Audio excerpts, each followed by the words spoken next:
नमस्कार दोस्तों, online YouTube channel पर आपका स्वागत है। दोस्तों, मैं शंकर लाल सैनी। इससे पहले हम लोगों ने चर्चा की थी खारे पानी की झीलों के बारे में। आज हम लोग चर्चा करेंगे राजस्थान की जो प्रमुख मीठे पानी की जो झीलें हैं, उन झीलों से संबंधित जो परीक्षाओं में पूछे जाने वाले जो विशेष फैक्ट है, उन सब की हम लोग यहाँ चर्चा करेंगे। तो सबसे पहले हम लोग चर्चा करते हैं कि राजस्थान की जो मीठे पानी की जो प्रमुख झीलें हैं, इन झीलों को हम पहले एक शॉर्ट ट्रिक के माध्यम से पता लगाते हैं कि कौन सी झील है वो कौन से जिले के अंतर्गत है। तो यहाँ पर हम यहाँ शॉर्टकट लेंगे।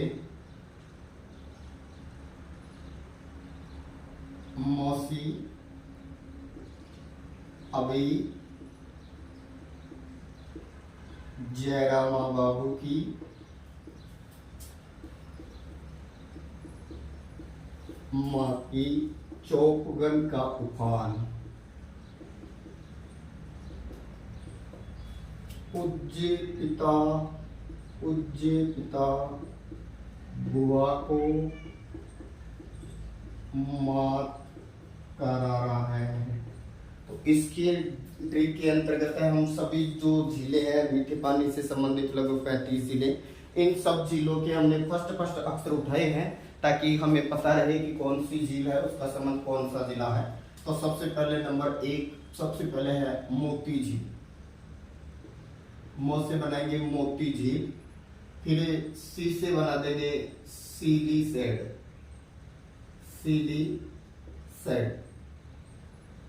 इसके नेक्स्ट ऐसे बनाएंगे अमर सागर, फिर बीच से बना देंगे बीसलपुर, फिर जैसे बन जाएगा जैत सागर, रा से बना देंगे रामगढ़, फिर मा से बन जाएगा माउठा, फिर बा से बनाएंगे बालसमंद, फिर बू से बनेगा बुड्ढा जोहड़, इसके बाद में माँ से बनाएंगे मान सागर, फिर की से बना देंगे किशोर सागर, चौ से बनाएंगे चोपड़ा झील, पै से बनेगा पन्ना लाल का तालाब, पन्ना लाल सात तालाब, फिर गै से बनाएंगे गड़ीसर, न से बना देंगे नक्की, का से बनेगा कायलाना, यहाँ ऊ से बना दो उदय सागर, और ख से बन जाएगा खोय सागर, इसके बाद में न से बन जाएगा नवल सागर, इसके नेक्स्ट पू से बना दो पुष्कर, जय और ये से मिल जाएगा जयसमंद, इसके नेक्स्ट पी से बना देंगे पिछोला, इसके नेक्स्ट ता से बन जाएगा तालाब शाही, फिर नेक्स्ट भू से बनाएंगे भुज झील, आ से बनेगा आना सागर, को से बना दो कोलायत, फिर मा से बना दो मान सरोवर, फिर ट से बनेगा तलवाड़ा, और कैसे बना देंगे कनक सागर, और रा से फिर बनेगा रामगढ़ बारा जो उल्कापित वाली है, और रा से बना देंगे राजसमंद। इसके अलावा सावन भादो झील राजस्थान के अंतर्गत है। इसके अलावा गजनेर झील जो बीकानेर में है, जिसे पानी का शुद्ध दर्पण कहा जाता है, जो गजनेर अभ्यारण्य में है और जो रेत के तीतर के लिए प्रसिद्ध माना जाता है। इसके अलावा सावन भादो झील है जो आपके सिरोही के अंतर्गत है, माउंट आबू सिरोही में। इसके अलावा हम लोग बात करें फतेह सागर झील है जो उदयपुर के अंतर्गत है। इसके अलावा हम लोग बात करें झील का बारा झील, तो ये झील का बारा झील ये भरतपुर के अंतर्गत है। तो हम सबसे पहले यहाँ बात करते हैं मोती झील की। दोस्तों, ये जो मोती झील है, ये मोती झील कहाँ है तो याद रखिएगा, मोती झील कहाँ है, अलवर में। मोती झील अलवर में, या मोती झील कहाँ है तो भरतपुर के अंतर्गत है। अब हम सबसे पहले एक एक झील के बारे में चर्चा करते हैं। देखो, मोती झील भरतपुर में है, सीलीसेड अलवर में है, अमर सागर जैसलमेर में है, बीसलपुर टोंक में है, जैत सागर बूंदी में है, रामगढ़ बारा में है, मावठा ये मावठा आमेर में है, बालसमंद जोधपुर में है, बूढ़ा जोड़ श्रीगंगानगर में है, मानसागर जयपुर में है, किशोर सागर कोटा में है, चौपड़ा झील पाली में है, पन्नालाल का तालाब खेतड़ी झुंझुनू में है, गड़ीसर ये जैसलमेर में है, नक्की झील माउंट आबू सिरोही में है, कायलाना जोधपुर में है, उदय सागर उदयपुर में है, पौय सागर अजमेर में है और नवल सागर बूंदी के अंतर्गत है, जिसको नवलखा भी बोलते हैं। इसके अलावा पुष्कर अजमेर में है, जयसमंद उदयपुर में है, पिछोला भी उदयपुर में है और तालाब साई धौलपुर में है, बुध झील ये जैसलमेर में है, आना सागर अजमेर में है, कोलायत बीकानेर में है, मानसरोवर झालावाड़ में है जिसको कारडेला कहा जाता है, तलवाड़ा ये हनुमानगढ़ में है जो राज्य की सबसे नीचाई पर स्थित झील है समुद्र तल से। फिर इसके बाद में कनक सागर ये बूंदी में है, इसका दूसरा नाम दुगारी झील है। फिर इसके बाद में बात करें रामगढ़, एक रामगढ़ यहाँ पर आया था, ये जयपुर है और ये जो रामगढ़ है ये झील है 12 जो कि माना जाता है उल्का पिंड के गिरने से इस झील का निर्माण हुआ। फिर नेक्स्ट राज से बना देंगे हम लोग, लास्ट में रहा है इससे बना देंगे राज संबंध। दोस्तों जो जितनी भी जो झीलें हैं ये सभी झीलें कैसे पानी की है तो मीठे पानी की है। अब हम सबसे पहले जिस झील की बात करेंगे वो है मोती झील। तो दोस्तों टाइटल में नंबर 1 जिसका झील का नाम आया वो है मोती झील और स्वाभाविक रूप से प्रश्न उठता है कि ये मोती झील कहाँ है। तो मोती झील जो है ये भरतपुर के अंतर्गत है। मोती झील कहाँ है? भरतपुर में। तो नंबर 1 पर हम लोग कौन सी झील के बारे में पढ़े हम? मोती झील। और मोती झील कहाँ पर बताएंगे? भरतपुर में। दोस्तों माना जाता है कि जो उदयपुर जो ये कहें कि जो अलवर है, अलवर जिले के अंतर्गत है, थानागाजी तहसील के पास में उदयनाथ की पहाड़ियां हैं। अलवर जिले में थानागाजी के पास में उदयनाथ की क्या है? पहाड़ियां हैं और इन पहाड़ियों से जो नदी निकलती है उस नदी का नाम है रूपारेल नदी। इसी का एक नाम है लसवारी नदी और इसी का एक और नाम है वराह नदी। और ये जो रूपारेल नदी है इसी नदी का जल रोक दिया गया कहाँ? भरतपुर के अंतर्गत। और इसके ऊपर बांध बना दिया गया या झील बना दी गई जिसका नाम क्या है? मोती झील। तो मोती झील कौन सी नदी का जल रोक कर बनाया गया है? रूपारेल नदी का जल, जिसका दूसरा नाम लसवारी या वराह है। और ये कहाँ से निकल रही है? उदयनाथ की पहाड़ी अलवर से निकल रही है थानागाजी के पास। और ये कहें कि कहाँ रोका गया है जल? भरतपुर में। और कौन सी झील का निर्माण कर दिया यहाँ? मोती झील। तो याद रखिएगा मोती झील रूपारेल नदी के जल को रोककर किया गया है निर्माण। माना जाता है कि ये जो झील है मोती झील ये सर्वाधिक नाइट्रोजन का उत्सर्जन करती है। सर्वाधिक नाइट्रोजन का क्या करती है? उत्सर्जन करती है। तो सर्वाधिक नाइट्रोजन का उत्सर्जन करने वाली जो झील है वो कौन सी है? ये मोती झील है राजस्थान की। यानी ये कह सकते हैं कि इसमें हरित शैवाल पाए जाते हैं। और हरित शैवाल पाए जाने के कारण ये सर्वाधिक नाइट्रोजन का क्या करती है? उत्सर्जन करती है। और इस झील की इतनी ज्यादा यहाँ वरीयता है कि इसे भरतपुर की क्या कहा गया है? तो इसे भरतपुर की लाइफ लाइन कहा जाता है। भरतपुर की क्या कहा जाता है? लाइफ लाइन या जीवन रेखा। तो भरतपुर की जीवन रेखा कौन है? मोती झील। दोबारा से सुनेगा, मोती झील कहाँ है? भरतपुर में है। कौन सी नदी पर है? रूपारेल नदी पर है, जो कहाँ से निकल रही है? उदयनाथ की पहाड़ियों से। इसका जल कहाँ रोका गया? भरतपुर में। और कौन सी झील बनाई? मोती झील। और ये सर्वाधिक किसका उत्सर्जन करती है? नाइट्रोजन का। और क्या पाया जाता है इसमें? हरित शैवाल पाए जाते हैं। नेक्स्ट नंबर 2 पर थी आपकी सिलीसेड झील। और दोस्तों सिलीसेड को राजस्थान का नंदन कानन कहा जाता है। तो याद रखिएगा हम नंबर 2 पर बात करेंगे यहाँ कौन सी झील की? तो जिसका नाम क्या है? सिलीसेड। और सिलीसेड कहाँ पर है? तो याद रखिएगा अलवर के अंतर्गत है। तो याद रखिए एक तो ये राजस्थान का ये जो स्थान है ये पिकनिक रिसोर्ट के लिए जाना जाता है। याद रखिएगा पिकनिक रिसोर्ट के लिए प्रसिद्ध माना जाता है। यहाँ बोटिंग वगैरह की भी सुविधा है। तो पिकनिक रिसोर्ट के लिए कौन सी जगह प्रसिद्ध है? ये सिलीसेड। माना जाता है दोस्तों कि ये जो झील है इसे राजस्थान का क्या कहा गया है? तो इसे राजस्थान का क्या कहा जाता है? नंदन कानन। तो राजस्थान का नंदन कानन कौन सी झील है? सिलीसेड। से भारत का नंदन कानन है वो ओडिशा में है। भारत का नंदन कानन ओडिशा और राजस्थान का नंदन कानन सिलीसेड को कहा जाता है। और सिलीसेड कहाँ है? अलवर में। दोस्तों इस झील के पास में जो अलवर का जो राजा था जिसका नाम क्या था? विनय सिंह। जिनके पिता का नाम बख्तावर सिंह, माता का नाम ये कहें कि मूसी महारानी था। और विनय सिंह जो था, इस विनय सिंह की एक रानी थी और उस रानी का नाम था शीला। और शीला के लिए यहाँ इन्होंने 6 मंजिले महलों का क्या करवाया था, निर्माण करवाया था। तो 6 मंजिले यहाँ पर क्या बने हैं, महल बने हैं। किसकी याद में बने हैं, तो राजा जो विनय सिंह था उसकी रानी जिसका नाम क्या था, शीला। और इन महलों को इसीलिए क्या नाम दिया गया है, शीला महल। और वर्तमान में ये जो महल है, इन महलों में जो RTDC है, राजस्थान टूरिज्म डेवलपमेंट कॉर्पोरेशन, जो राजस्थान पर्यटन विभाग का जो होटल है वो चल रहा है, जिसका नाम क्या है, लेक पैलेस। तो याद रखिएगा, शीला महलों में वर्तमान में RTDC का कौन सा होटल चल रहा है, लेक पैलेस। दोस्तों सीडी सेट का अलवर में है, ये पिकनिक रिसोर्ट के लिए जाना जाता है। सीडी सेट को राजस्थान का नंदन कानन कहा जाता है। सीडी सेट के किनारे अलवर के राजा विनय सिंह ने 1845 में, कब की बात है ये, 1845 में अपनी रानी शीला के लिए शीला महलों का निर्माण करवाया था, जो 6 मंजिले हैं। इन महलों में वर्तमान में RTDC का होटल चल रहा है, जिसका नाम क्या है, लेक पैलेस। इसके नेक्स्ट दोस्तों अगली जो झील थी जिसका नाम क्या था, अमर सागर। और याद रखिए अमर सागर कहाँ है, जैसलमेर के अंतर्गत है।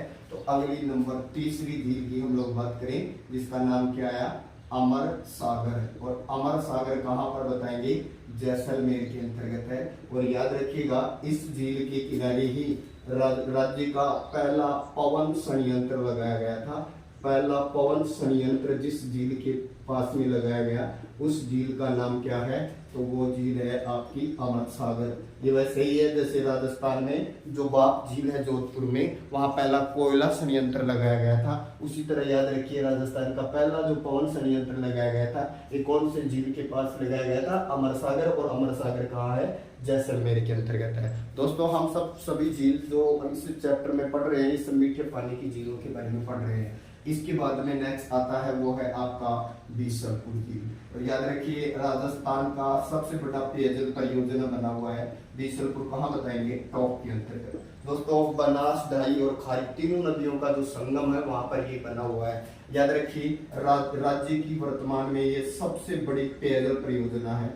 राज्य की सबसे बड़ी क्या है, पेयजल परियोजना है। ये सबसे बड़ी पेयजल परियोजना बीसलपुर, इसे टोंक, अजमेर, जयपुर और इन जिलों को है वो पेयजल भी मिलता है। और दोस्तों याद रखिए बीसलपुर राजस्थान का कंक्रीट से निर्मित सबसे बड़ा बांध भी है। बीसलपुर राजस्थान का कंक्रीट से निर्मित सबसे बड़ा बांध है, सबसे बड़ी पेयजल परियोजना है। इस परियोजना के तहत जयपुर, अजमेर और टोंक को पेयजल आपूर्ति की जाती है। और बीसल देव का संबंध है इससे, इसका निर्माण बीसल देव चौहान ने करवाया था। बीसल देव चौहान द्वारा इसका निर्माण करवाया गया था, इसीलिए इसका नाम बीसलपुर पड़ा हुआ है। दोस्तों यही बीसल देव चौहान है जिन्हें विग्रहराज चतुर्थ के नाम से जाना जाता है, इन्हें ही कवि बांधव के नाम से भी जाना जाता है। तो ये कौन सी झील से संबंध है इनका, बीसलपुर का आप बताएंगे, टोंक के अंतर्गत बताएंगे। कंक्रीट से निर्मित ये सबसे बड़ा बांध भी है और राज्य की सबसे बड़ी पेयजल परियोजना भी है। इसके बाद में नेक्स्ट हमने नंबर 5 पर जिस झील की बात की थी वो थी जैत सागर। दोस्तों ये जो जैत सागर है, ये जैत सागर कहाँ पर है, तो ये याद रखिए बूंदी जिले के अंतर्गत है। और माना जाता है कि जैता मीणा ने इसका निर्माण करवाया था। और जैता मीणा के द्वारा ये निर्मित होने के कारण ही इसका नाम क्या पड़ा, जैत सागर। इसके बाद में नेक्स्ट नंबर 6 पर हम जिस झील की बात किए हैं वो है रामगढ़। दोस्तों माना जाता है कि जो बाणगंगा जो नदी है, इस बाणगंगा नदी का जल रोक करके इस रामगढ़ बांध का क्या किया गया है, निर्माण किया गया है। और याद रखिए इसका जो संबंध है वो कौन से जिले से है, तो रामगढ़ का संबंध कौन से जिले से है, जयपुर जिले से है। और रामगढ़ का नाम पहले माची था और ये माची नामक स्थान पर ही रामगढ़ बसा हुआ है। बाद में बताते हैं दूल्हेराय ने अपने पूर्वज के नाम पर इस जगह का नामकरण किया। यहाँ जमवाई माता का मंदिर है जो कछुआओं की कुल देवी है, इसलिए इसको जमा रामगढ़ के तौर पर जाना जाता है। इसके बाद में नेक्स्ट है वो है मावठा। और मावठा झील कहाँ पर है वो बताएंगे, तो मावठा झील कहाँ है, आमेर के महलों के पास में है। तो याद रखिए मावठा झील कहाँ है, आमेर के महलों के पास में है। जबकि मावठ शीत ऋतु की वर्षा को कहा जाता है। और रावठा मुकुंदरा हिल्स के पास में जो महल है वो रावठा महल है। अगर मावठ दे तो शीत ऋतु की वर्षा जो पश्चिमी विक्षोभ से होती है भूमध्य सागरीय चक्रवात के कारण, उसके कारण होता है। ये क्या है, ये मावठा है। और मावठा झील कहाँ है, आमेर के अंतर्गत है। इसके नेक्स्ट है वो अगली जो झील जिसके बारे में हम चर्चा करेंगे नंबर 8, वो है अगली झील हमने ट्रिक में लिया था बाल संबंध। तो अगली झील है नंबर 8 जो आएगी वो है बाल संबंध। दोस्तों ऐसा माना जाता है कि जो बाल संबंध का जो संबंध कहाँ से है, तो जिला कौन सा है, जोधपुर। एक प्रतिहार वंश का एक शासक हुआ था और उसका नाम था बालक प्रतिहार। बालक प्रतिहार और बालक प्रतिहार जिसे बाऊ प्रतिहार भी बोलते हैं, इनके द्वारा लगभग 1162 ईस्वी में, लगभग 1162 ईस्वी में इस झील का निर्माण करवाया गया। और इस बालक राव परिहार के कारण, बालक राव प्रतिहार या परिहार के कारण ही इसका नाम क्या पड़ा, बाल संबंध, जो कहाँ पर है, जोधपुर के अंतर्गत है। फिर नेक्स्ट दोस्तों अगली जो झील है जिसकी हम लोग बात करेंगे नंबर 8 के बाद में, अगली है नंबर 9, बूढ़ा जोहड़, जिसका नाम है बूढ़ा जोहड़। तो याद रखिएगा बूढ़ा जोहड़ कहाँ है, तो याद रखना ये है श्री गंगानगर में। श्री गंगानगर का प्राचीन नाम रामनगर था, पहले रामूजाट की जाए, फिर रामनगर, फिर रामनगर से किया गया गंगानगर और गंगानगर से फिर हो गया श्री गंगानगर। तो बूढ़ा जोहड़ श्री गंगानगर में है। ये क्यों प्रसिद्ध है, तो याद रखिए राजस्थान में जो सिख धर्म है, राजस्थान में सिखों का सबसे बड़ा धार्मिक स्थल है। ये सिखों का सबसे बड़ा धार्मिक स्थल माना जाता है। दोस्तों भारत में सिखों का सबसे बड़ा धार्मिक स्थल है वो है अमृतसर, पंजाब। लेकिन राजस्थान की अगर बात करें तो राजस्थान में सिखों का जो सबसे बड़ा जो स्थान माना जाता है ये बूढ़ा जोहड़ जो झील है, इसी के पास में है श्री गंगानगर में। और जगह को नाम दिया गया है सहावा या सिहावा। सहावा या सिहावा नामक जो जगह है वहां पर ये नाम दिया गया है। तो दोस्तों बूढ़ा जोहड़ कहाँ है, श्री गंगानगर में। इसके बाद में नेक्स्ट आती है नंबर 10, उसको नाम दिया है मान सागर। और दोस्तों याद रखना मान सागर कहाँ है, तो इसका संबंध है वो जिला कौन हो जाएगा, जयपुर। माना जाता है कि ये जो मान सागर है इसी के पास में 2007 में अंतरराष्ट्रीय झील सम्मेलन का क्या किया गया था, आयोजन किया गया था। अंतरराष्ट्रीय झील सम्मेलन का आयोजन कहाँ किया गया था, ये 2007 में मानसागर झील के किनारे किया गया था। और याद रखिएगा इसको क्या नाम दिया गया था, ताल 2007। तो ताल 2007 का आयोजन किस झील के पास में किया हुआ, तो मानसागर। और मानसागर कहाँ है, जयपुर में है। और इसी झील में महल बने हुए हैं दोस्तों, जिनको किस नाम से जाना जाता है, जल महलों के नाम से जाना जाता है। तो मानसागर झील में जल महल है। ऐसा माना जाता है कि गर्भावती नदी का जल रोक करके इसका निर्माण करवाया गया था। इसके नेक्स्ट दोस्तों अगली झील है जयराम बाबू की से किशोर सागर। तो अगली झील जो है नंबर 11, जिसको नाम दिया किशोर सागर। और किशोर सागर का फैक्ट ये याद रखिए, इसका निर्माण किशोर सिंह द्वारा करवाया गया था। और ये कहाँ है, कोटा में। किशोर सिंह ने निर्माण करवाया, नाम रखा किशोर सागर, और कहाँ है, तो कोटा में। इसके नेक्स्ट फिर अगली झील है जिसकी हम लोग बात करेंगे, वो है चोपड़ा झील। और दोस्तों चोपड़ा झील कहाँ पर है, तो पाली के अंतर्गत है। चोपड़ा झील कहाँ है, पाली में। तो अगली झील जिसका नाम क्या है, चोपड़ा। और चोपड़ा झील कहाँ बताएंगे, पाली के अंतर्गत। चोपड़ा झील पाली में। इसके नेक्स्ट अगली झील है, ये शायद 12 हो गई। इसके बाद में नंबर 13 अगली है पन्नालाल शाह का तालाब। और ये वेरी इंपॉर्टेंट है, ये पन्नालाल शाह का तालाब कहाँ है, तो याद रखिए ये खेतड़ी में है। खेतड़ी झुंझुनू के अंतर्गत है। और माना जाता है कि ये जो तालाब है, इस तालाब का निर्माण है वो एक सेठ के द्वारा करवाया गया था, जिसका नाम क्या था, सेठ पन्नालाल शाह के द्वारा इस तालाब का निर्माण करवाया गया था। इसी के पास में दोस्तों एक सराय है, धर्मशाला है। और माना जाता है कि जो खेतड़ी का जो राजा था जिसका नाम क्या था, अजीत सिंह। तो खेतड़ी का राजा अजीत सिंह जो है ये किसको बुलाया था, विश्व धर्म सम्मेलन में जाने से पहले तो याद रखिए स्वामी विवेकानंद जी को बुलाया था। तो स्वामी विवेकानंद को एक रात्रि के लिए कौन सी झील के पास में रोका गया था या ठहराया गया था, तो उसका नाम है पन्नालाल शाह का तालाब। निर्माण सेठ पन्नालाल ने करवाया, इसलिए नाम पड़ा पन्नालाल का तालाब। इस झील के पास में जब शिकागो धर्म सम्मेलन अमेरिका में जाने से पहले स्वामी विवेकानंद राजस्थान आए थे और कौन बुलाया था, खेतड़ी का राजा अजीत सिंह बुलाया था। तो उन्हें एक रात्रि के लिए इसी तालाब या झील के पास में रोका गया था।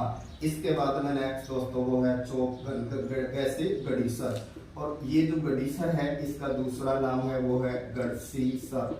और याद रखिए इस झील का जो निर्माण है वो ये कहाँ है, तो याद रखना ये कहाँ पर बताएंगे, जैसलमेर में। और याद रखिए ये जैसलमेर के अंतर्गत है और इसका निर्माण गढ़सी सिंह ने करवाया था। गढ़सी सिंह ने, इसलिए नाम ही क्या पड़ गया, गढ़ीसर। गढ़सी सिंह से निर्मित होने के कारण नाम क्या पड़ गया, गढ़ीसर। और माना जाता है दोस्तों इस झील के पास में 1340 ईस्वी में टीलो नाम की गणिका, या ये कहें कि टीलो नाम की जो वैश्य या गणिका थी, इन्होंने एक मेहराबदार यहाँ दरवाजा या पोल का निर्माण करवाया था। मेहराबदार पोल का निर्माण करवाया था टीलो नाम की गणिका ने, और इसीलिए इसको नाम दिया गया है टीलो की पोल। टीलो की पोल, तो याद रखिए टीलो की पोल का संबंध किससे है, तो ये गढ़ीसर या गढ़सीसर से है। और ये कहाँ पर है, तो याद रखना इसका संबंध है जैसलमेर से। इसके बाद में अगली झील आती है वो है नवल सागर। और दोस्तों नंबर 15 नवल सागर। और नवल सागर जो है इस झील, इसका दूसरा नाम है नवलखा। नवल सागर का दूसरा नाम क्या है, नवलखा। और ये कहाँ पर है, तो याद रखना ये बूंदी के अंतर्गत है। नवलखा या नवल सागर कहाँ है, तो बूंदी के अंतर्गत है। इसके नेक्स्ट फिर आती है उदय सागर। तो दोस्तों माना जाता है कि जो उदय सागर है, ये उदय सागर तो आपने पढ़ा होगा उदय सिंह से निर्मित है ये उदय सागर। उदय सागर माना जाता है कि जो आयड़ जो नदी है ये कहाँ से आती है, गोगुंदा से। गोगुंदा की पहाड़ियाँ जो है, गोगुंदा की पहाड़ियों से एक नदी निकलती है और इस नदी का नाम क्या है, आयड़। और इसी के किनारे जो सभ्यता विकसित हुई थी जिसका नाम क्या है, आहड़ सभ्यता। यहीं अलाट ने वराह मंदिर का क्या करवाया था, निर्माण करवाया था। और ये कहे कि ये जो आयड़ नदी है ये गोगुंदा से निकलती है, ये आगे चल करके एक झील में गिरती है और इसका जल रोका गया था। और माना जाता है 1559 में उदय सिंह ने इसके ऊपर डैम बनाया। उदय सिंह ने इसका क्या करवाया, निर्माण करवाया, यहाँ बांध बना दिया, इसलिए इसका नाम पड़ गया उदय सागर। और इस उदय सागर में ही ये आयड़ नदी गिरती है, फिर ये दोबारा यहाँ से निकलती है, तब ये फिर आगे चल करके यहाँ कहलाती है बेड़च नदी के नाम से जानी जाती है। तो उदय सिंह ने 1559 में उदयपुर में आयड़ नदी का जल रोक करके उदय सागर झील का निर्माण करवाया और इसमें आयड़ नदी गिरती है। और बात करें यहाँ से दोबारा से ये नदी निकलती है तब क्या कहलाती है, बेड़च के नाम से जानी जाती है। इसके नेक्स्ट दोस्तों फिर अगली झील है वो है खोय सागर। और आपको पता है खोय सागर कहाँ है, तो ये अजमेर में है। तो अगली झील है वो है खोय सागर। दोस्तों ऐसा माना जाता है खोय सागर का जिला कौन हो जाएगा, अजमेर।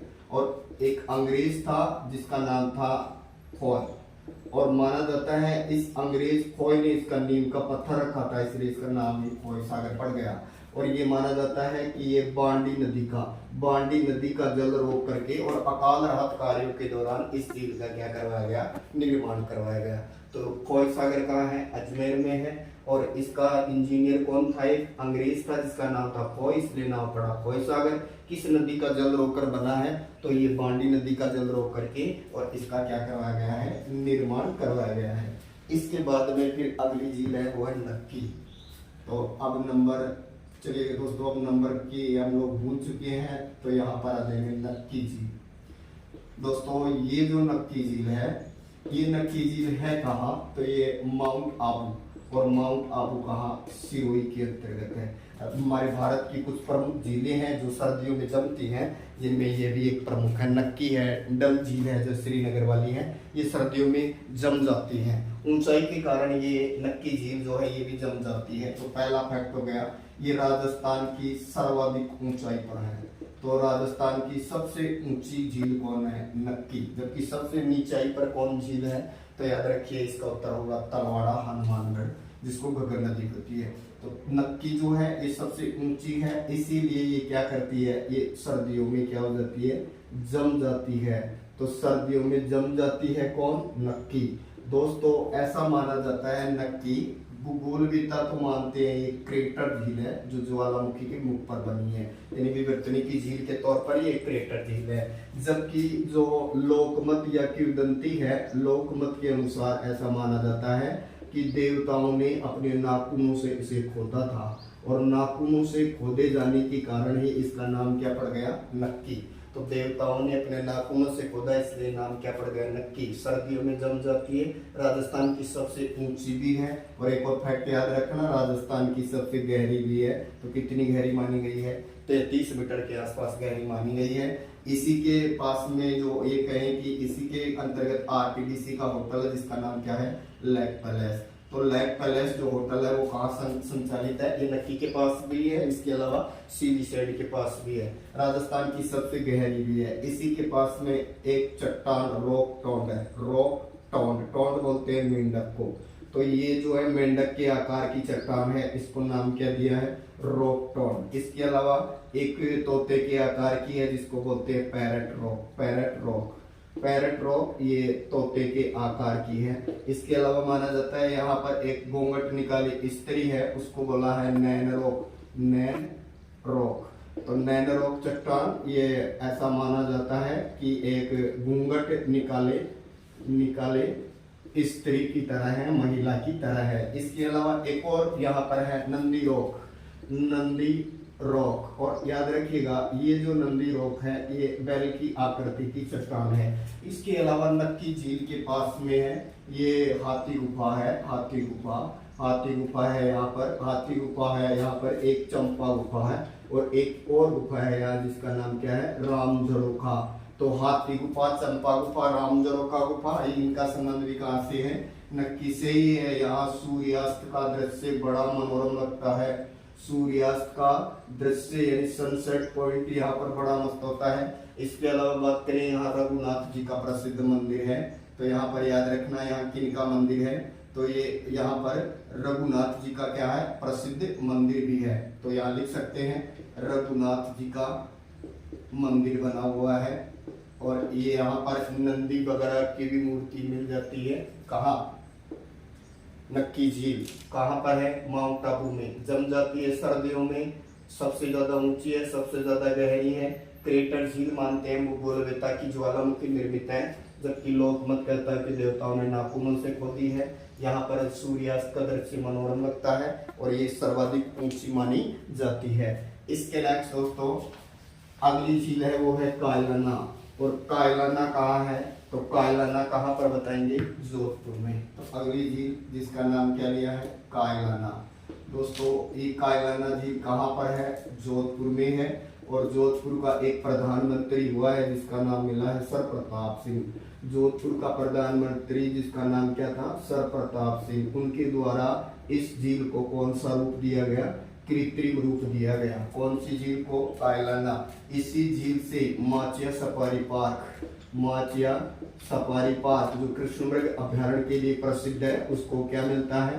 पेयजल मिलता है। इसके अलावा याद रखिए जोधपुर शहर को भी पेयजल मिलता है, जोधपुर शहर को भी यहाँ क्या मिलता है? पेयजल मिलता है। इसी में राजीव गांधी कैनाल का जल आता है, राजीव गांधी कैनाल यानी नहर, राजीव गांधी कैनाल का क्या आता है? जल आता है। कौन से के अंतर्गत? तो कायलाना में। कहा है? जोधपुर में। और यही याद रखना माचिया सफारी पार्क के पास ही जो अभिनेता सलमान खान के द्वारा है वो कृष्णमृग के का क्या किया गया था? शिकार किया गया था, जो पिक्चर हम साथ साथ है शूटिंग के दौरान।